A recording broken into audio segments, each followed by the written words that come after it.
Na bwana, msanii mmoja kati ya wasanii wakali kabisa wa R&B Tanzania, Ben Paul, ni kwamba amewatia watu simanzi, amewatoa watu machozi kutokana na baadhi ya vitu ambavyo amevisimulia, ambavyo amevipitia katika maisha yake kwa ujumla. Tunafahamu kwamba Ben Paul bwana, kuna kipindi alikuwa anafanya vizuri sana katika muziki, and then akapotea, and then akarudi kidogo, alafu akapata ndoa, akamuoa mwanadada wa bilionea kutoka pande za Kenya. Ben Paul tukawa tunamuona akiwa anaenda nje, tukamuona Ben Paul akiwa anaenjoy maisha, kila siku anapanda ndege. Yani Ben Paul, maisha Bill Nass ndo alikuwa nayo Ben Paul huko Kenya, lakini baadaye inasemekana kwamba yeye na yule binti wakatengana, na baada ya kutengana Ben Paul bwana, maisha yake yakawa magumu ghafla. Umeona bwana, yakawa magumu kupitiliza, lakini and then sasa hivi tunaona kwamba amebounce back, ameanza kurudi tena kwenye form na mambo mengine yanaenda. Sasa Ben Paul ameamua kufunguka au kushare changamoto zote ambazo amezipitia kipindi kile wakati alivyokuwa anapitia msoto, na ameelezea kwamba kuna kipindi alikuwa hana hata sumni. So hebu msikilize hapa Ben Paul jinsi alivyoelezea historia hiyo ambayo kiukweli imewagusa watu wengi sana, hususan watu ambao wanamkubali Ben Paul kutokana na kipaji ambacho yuko nacho, lakini pia vile kuhusiana na mchango katika industry ya muziki wa Bongo Flava kwa ujumla. So msikilize hapa Ben Paul. Mwaka ule sasa 2014, sijui nini kilitokea. Siku moja tu nimeamka, nashtuka, naona mbona muda mrefu sana sijafanya show, sijapata kazi ya show.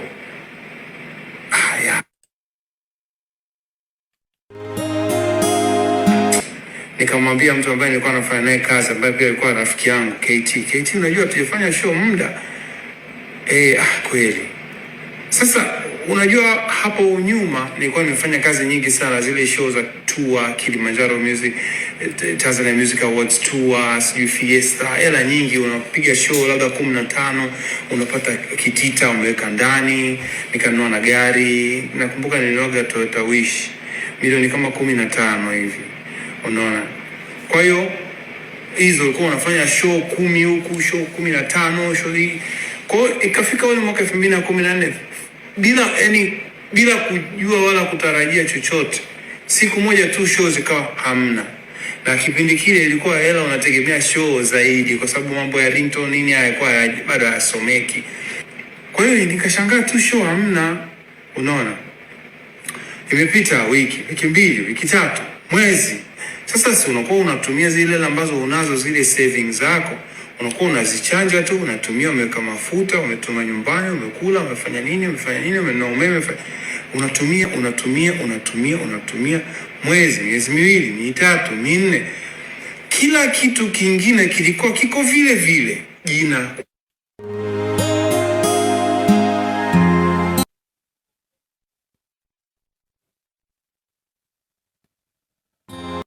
Interviews kila baada ya siku 2-3 unapigiwa simu, unategemea, umeweka mafuta, umetuma nyumbani, umekula, umefanya nini, umenunua umeme, unatumia miezi miwili, mitatu, minne. Kila kitu kingine kilikuwa kiko vile vile, jina kubwa, mshindi wa tuzo, interviews kila baada ya siku 2-3 unapigiwa simu, redio za mikoani, redio za unapigiwa simu, wasanii wanataka kushirikisha. Kila kitu kilibaki vile vile, ila hela inayoingia ndani ilikata. Ndugu zangu, ilienda hiyo hali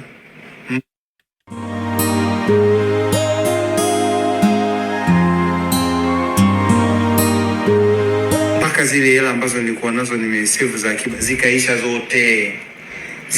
zote. Kila kitu kiko vile vile. Kumbuka, sina kesi mimi, labda skendo imenishusha au imenichafua au nini, hamna. Ndugu yangu, mpaka siku moja pale nilipokuwa nakaa, tulikuwa tumepanga pamoja na rafiki yangu ambaye alikuwa kama meneja wangu. Siku moja niece wake, ambaye binti moja miaka kama 10, alikuwa miaka kama 10-11, ambaye alikuja pale kukaa kwetu kwa muda. Siku moja ameamka asubuhi, rafiki yangu ameenda kazini, alikuwa ameajiriwa mjini. Ameamka yule binti asubuhi, ananiambia, Uncle Ben, majani ya chai hamna, naomba hela tukanunue majani ya chai. Majani ya chai pakti ile box inauzwa kama 3,000 hivi. Sina 3,000. Nikasema nini kimetokea? Hamna 3,000. Nikapata sana mawazo, nikampigia yule rafiki yangu nikamwambia, bwana unajua Nisi hapa ameniambia naomba hela majani chai, hata hela majani chai hamna. Imekuwaje? Na nyuma yake kidogo katika kupuyanga na kujaribu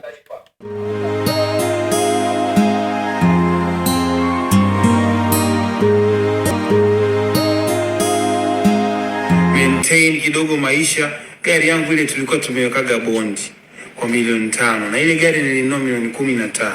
Kuna mdau mmoja tukaenda tukaiacha ile gari kwa milioni 5, unaona, kwa riba zimejaa, muda umeenda mrefu, ile imeshindikana kugomboa. Yule jamaa alisema mpaka tumpe ile milioni 5 tu bila riba, nayo haikuwepo. Gari ikauzwa mbele yetu. Nikarudi nikaanza kutafakari, nikasema Beni wewe, hii ndo hali halisi. Wewe ulianza huu muziki ukiwa huna 100, huna watu, huna chochote, lakini and then ukafanikiwa, ukatoka. Kwa nini usirudi tena pale pale ulipoanzia, ukaanza kama vile vile ulivyoka?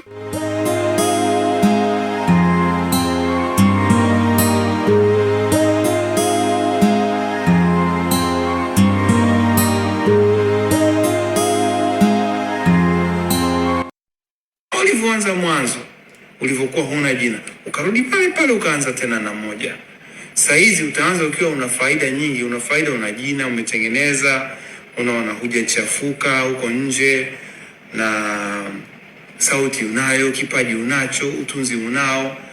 Rudi pale pale ulipoanzia, anza upya. Kwa nikarudi mimi, nikachukua begi langu, nikamwambia mshikaji wangu, bana mimi naenda nyumbani.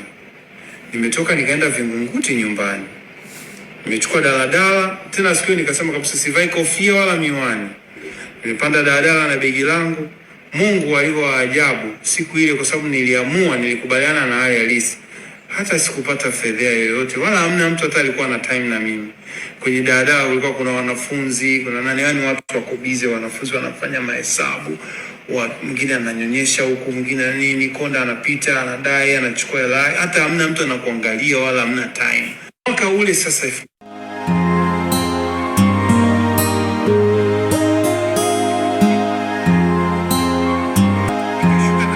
nikaenda Vingunguti nyumbani.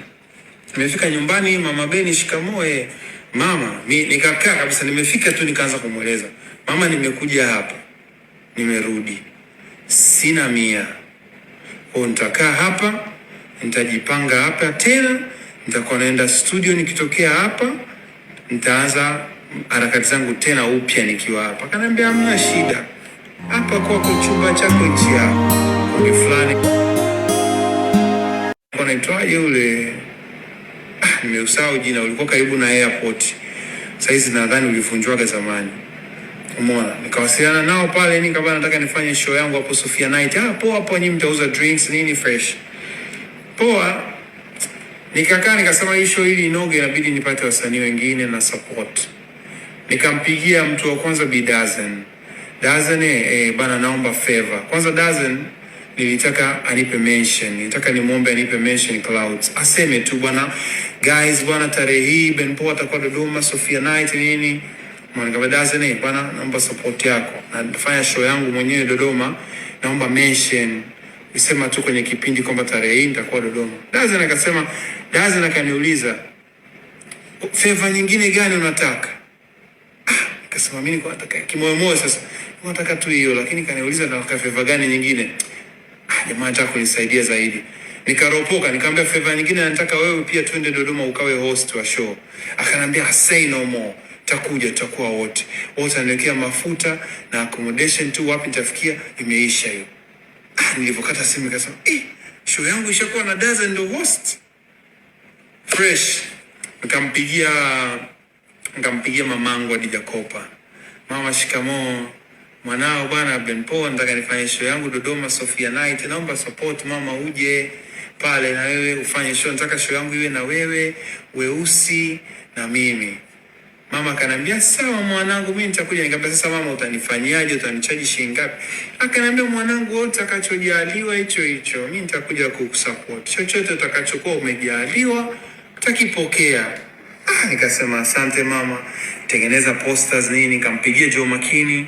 Joe, mzazi, na show yangu Dodoma, nilikuwa nataka weusi pale, muomba support. Joe akaniambia bana fresh, taongea na washikaji. Kaongea na washikaji, washikaji wamekubali. Inabidi tunifanye arrangement wa safari na accommodation. Bro, hao watu wote naongea nao, wao wanajua hawajui mimi hali yangu, lakini wana ile respect, wanakupenda nini. Nikawa na show iko tight kiasi hicho. Tengeneza posters nini, fresh show inatangazwa huko Dodoma, ikawa gumzo. Nikapambana kuhangaika kupata usafiri wao na hoteli na nini.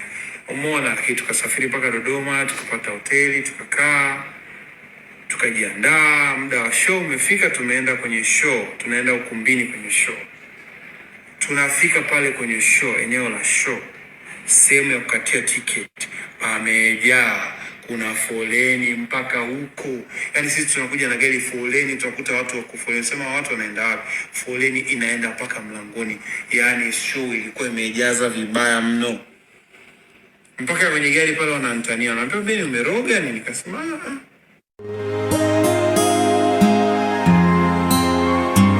wala sio vitu vyangu hivyo. Basi tumeingia, tumefanya show pale, show imeisha, nimekaa hoteli. Show ile pale getini tumepata karibia milioni 15. 15 million mkononi. Sawa. Nikachukua hela kidogo, nikapanga video ya Sofia. Nikafanya video ya Sofia, rest in peace Alfani. Alfani akadirect ile video ya Sofia, tukashoot. Na Anskana alikuwepo sana pia location pale kusaidia nini. Video ikatoka, video ilivyotoka ikazidi kuchochea moto, wimbo kwa bonge la wimbo. Tour ikaendelea, nikaenda Masingida huko, wapi Manyoni, Njombe, wapi. Nikaendelea kufanya hizo show. Nikarudi kwenye form. 2015 yote ikawa imeshakuwa colorful. Hela zinaingia, shows za kumwaga.